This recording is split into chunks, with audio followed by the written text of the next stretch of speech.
होतील बहु, आहेत बहु, पण दादा सम दुसरा नाही. आज आपण राज्याचे उपमुख्यमंत्री अजितदादांना श्रद्धांजली अर्पण करण्यासाठी शिर्डी नगरपालिकेत मोठ्या संख्येने उपस्थित आहोत.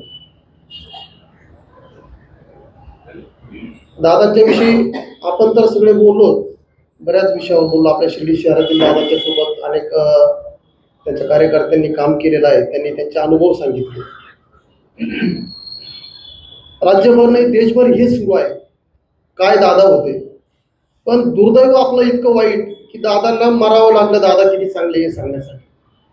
हे खूप वाईट आहे. माझा एक मुलगा नांदेडला आहे, एक संगमनेरला आहे. मी असं रुटीन प्रमाणे त्यांना समजा घटना घडल्यानंतर दिवसभरात सगळं चालू होतं टीव्हीला. मी फोन केला, अरे आधी काय चाललं? पण पप्पा अजित दादा गेले. मला माहिती, पण पोरांना सुद्धा एवढी काळजी. मी दुसऱ्या पोराला फोन केला, म्हणलं अरे साई काय चालू आहे तुझे क्लासेस? पप्पा अजित दादा गेले, कळलं का तुम्हाला? घरात गेलं की बायको काय चाललंय? दिवसभर सकाळपासून तोच टीव्हीला. घरात गेलं, टीव्ही चालू केला की अजित दादा. इंस्टाग्राम उघडलं Ajit Dada, YouTube Ajit Dada, Facebook Ajit Dada, WhatsApp Ajit Dada. अख्ख्या महाराष्ट्राला पोरकं केलं अजित दादा. इतका वाईट प्रसंग आज आपल्या सगळ्यांवर आलेला आहे. मी माझा दादांशी डायरेक्ट असं थेट दोन शब्द कानात बोललो किंवा जवळ जाऊन बोललो असं कधी संपर्क नाही आला.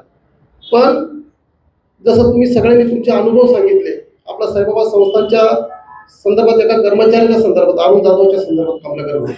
आम्ही ज्या वेळेला दादांकडे गेलो काटेवाडीला आणि त्याच्या बदलीच्या संदर्भातला विषय होता, सस्पेंड केलेलं होतं. त्याच्या अगोदर त्यांचा जनता दरबार होता. दादाचा जनता दरबार असा असतो, मी पाहिलेला होता. ते गादीवर बसायचे, ते खुर्ची टाकून टेबल टाकून असे वगैरे नाही बसत, ते गादीवर बसलेले होते. आणि आमच्या अगोदर त्यांच्या दूध संघाची एक फाईल आली. त्यांनी ती फाईल पाहिली आणि फेकून दिली, जाळून टाका, परत आणू नका, चुकीचं आहे, होणार नाही. स्वतःच्या संस्थेच्या फाईल फेकून देणारे दादा कुठं, आणि महाराष्ट्रातलं आज राजकीय वातावरण कुठं, हा खूप मोठा विरोधाभास आहे.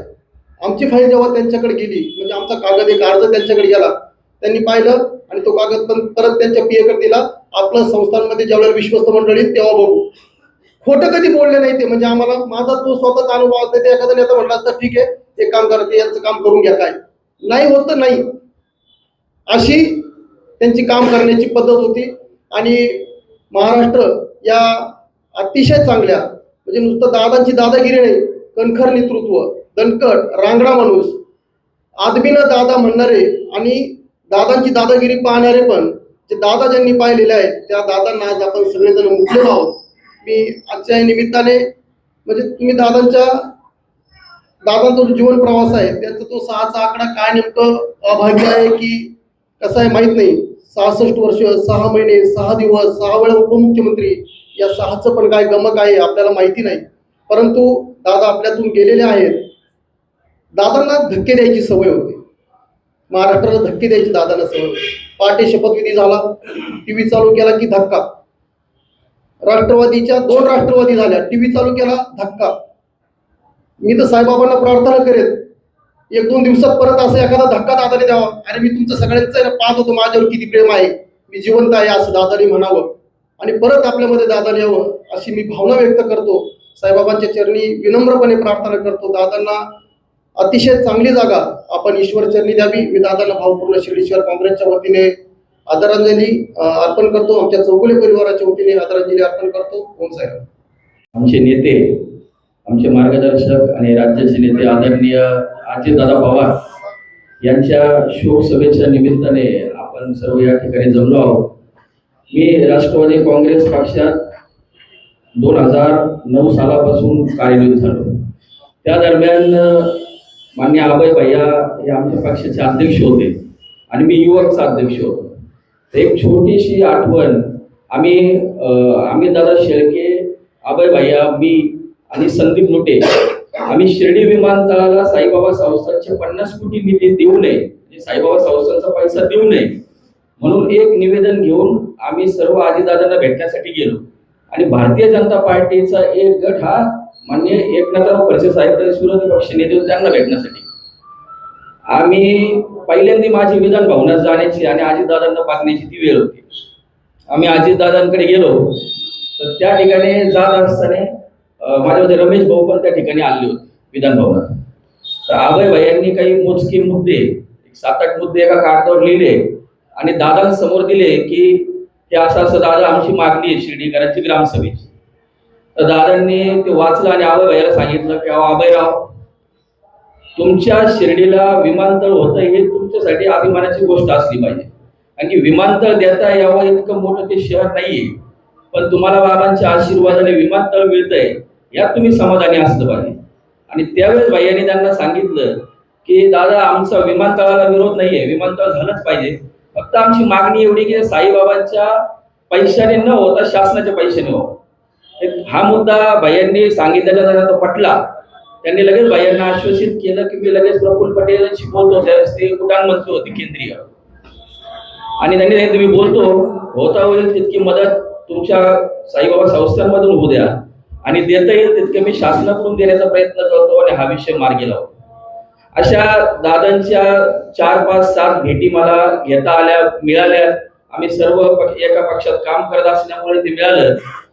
आणि आता पक्ष वेगळे झालेले असताना सुद्धा मला सांगायला संकोच होत नाही का पुण्यात एक काम होतं माझ्या एका लायसन्सचं, त्या कामासाठी अंडर टेबल 25 ते 30 लाख रुपये असा खर्च येतो.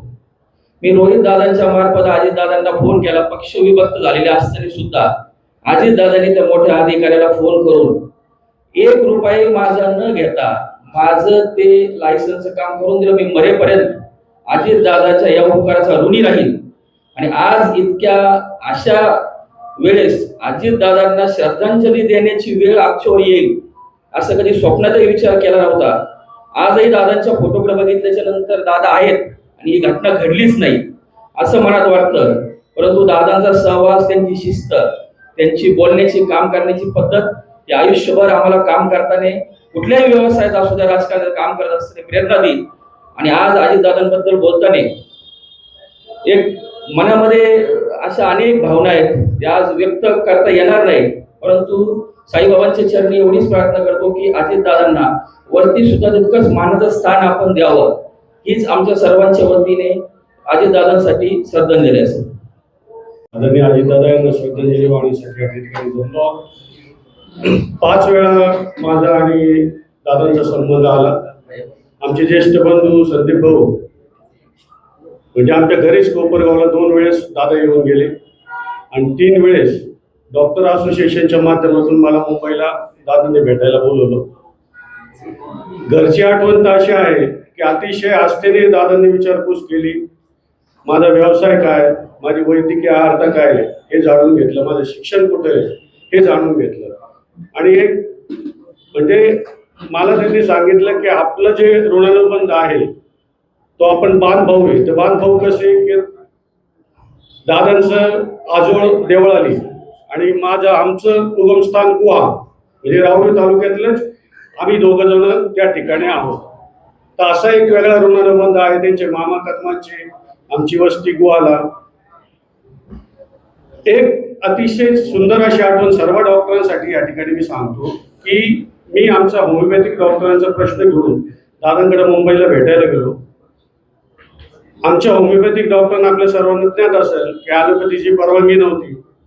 तर दादांनी राजेश भैया टोपे आणि 2007 साली ग्रामविकास मंत्री तेव्हाचे आर आबा पाटील यांच्या उपस्थितीत एक आम्हाला डिझाईन कोर्स तयार केला होता. तो आर आबांच्या मृत्यूनंतर दादांचे ते लक्षात होतं पण कोणाच्यात ते ध्यानात नव्हतं. आणि मी जेव्हा 2014 साली भेटायला गेलो दादांना, 14-15 साल असेल ते, दादांनी मला विचारलं, डॉक्टर तुम्हाला माहिती का आपण तुमच्या होमिओपॅथिक डॉक्टरांसाठी ॲलोपॅथीच्या परवानगीसाठी क्रॅश कोर्स मंजूर केलेला आहे. म्हटलं दादा मला स्मरता येते.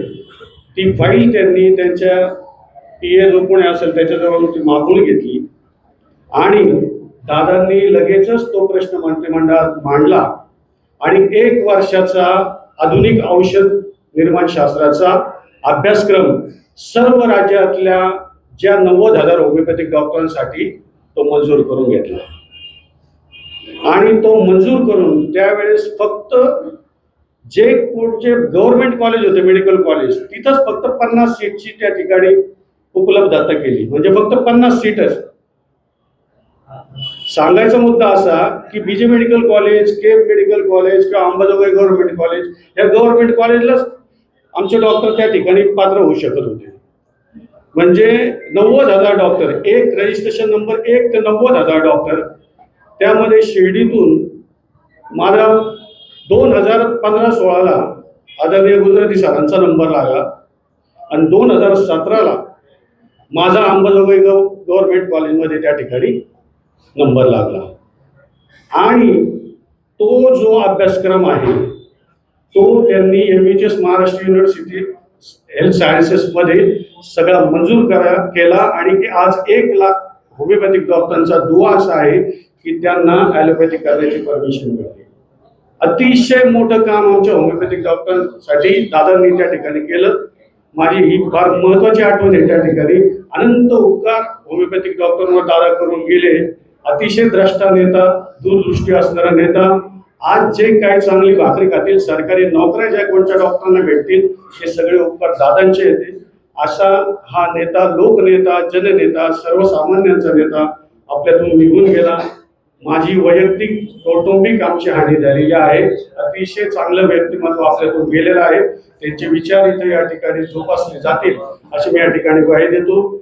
मी आमच्या राहता तालुका डॉक्टर्स असोसिएशनच्या वतीनं, राजमाता जिजाऊ मेडिकल फाउंडेशनच्या वतीनं, साईबाबा योग परिवार व वरपे परिवाराच्या वतीनं आदरणीय दादांना भावपूर्ण श्रद्धांजली अर्पण करतो.